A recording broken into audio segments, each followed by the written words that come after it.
En este video te enseñaré cómo aprovechar archivos GPX con Google Maps. Accede a la barra de direcciones en la parte superior, escribe mymaps.google.com y presiona Enter para continuar.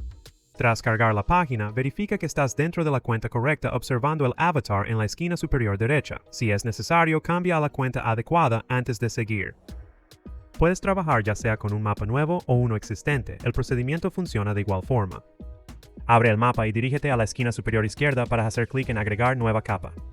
Cuando tengas la capa creada, puedes modificar su nombre. Haz clic en los tres puntos que están junto a ella y elige la opción de renombrar. Pongámosle como nombre GPX.